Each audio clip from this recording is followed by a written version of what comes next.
In the vast, silent expanse of the Indian Ocean, a journey that began with great promise was about to descend into one of history's most chilling tales of survival and savagery. What followed would expose the terrifying depths of human cruelty when order collapses and the veneer of civilization is stripped away. In the year 1629, the Dutch East India Company's flagship, Batavia, sliced through the waves on its maiden voyage toward the spice-rich East Indies. On its decks were merchants, sailors, soldiers, and settlers, all dreaming of the fortunes that awaited them. But below, in the ship's shadowed corners, a different kind of ambition was taking root. An under-merchant named Jeronimus Cornelisz, a disgraced apothecary with heretical beliefs, quietly plotted a mutiny, whispering poisonous words to a few discontented crewmen. Before his plans could fully ripen, however, fate intervened with a deafening crash. In the dead of night, the Batavia struck a treacherous coral reef off the uncharted coast of Western Australia. The magnificent vessel splintered and groaned, its hull breached by the unforgiving rock. As the ship disintegrated, the survivors, clinging to wreckage and hope, scrambled ashore onto the barren, wind-swept islands of the Houtman of Brauhaus archipelago. With nearly 300 souls stranded in a desolate landscape, the ship's commander, Francisco Pelsaert, made a desperate decision. Taking a small longboat and a handful of his most loyal men, he embarked on an astonishingly perilous 2,000-mile journey north to the colony of Batavia modern day, Jakarta, to summon a rescue. It was an act of immense bravery, but it left a dangerous power vacuum in its wake. Into this void stepped Jeronimus Cornelisz. With the commander gone, he saw his chance not just to survive, but to rule. Gathering the other mutineers around him, he established a new and brutal social order.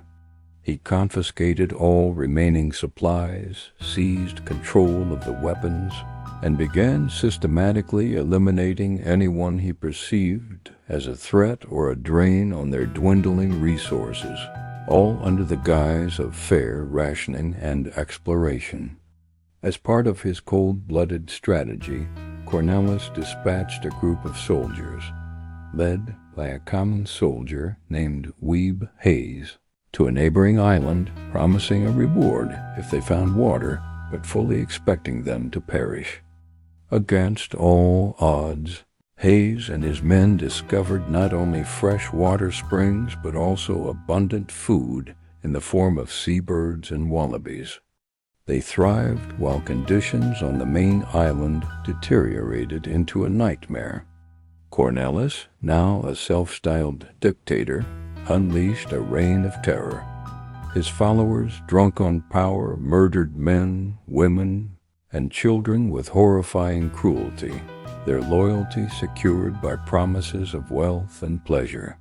Having learned of Hayes's success, and seeing his fortified island as a challenge to his authority, Cornelisz decided the soldiers had to be eliminated.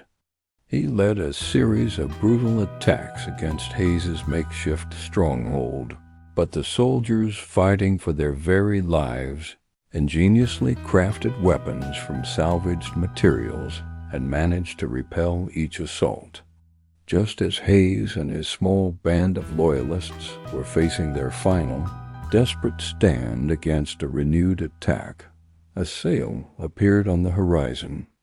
It was Pelsaert, returned with a rescue ship. In a frantic race to the vessel, Hayes's men reached the commander first, exposing the full, horrific extent of Cornelisz's atrocities. Pelsaert, aghast at the carnage, sided with the soldiers and swiftly moved to capture the mutineers.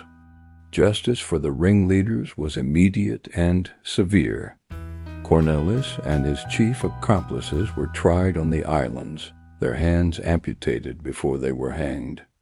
The Batavia tragedy stands as a haunting testament not only to the limits of human endurance, but also to the darkness that can emerge when society's rules are washed away by the tide, leaving behind a grim legacy etched into the coral and sand.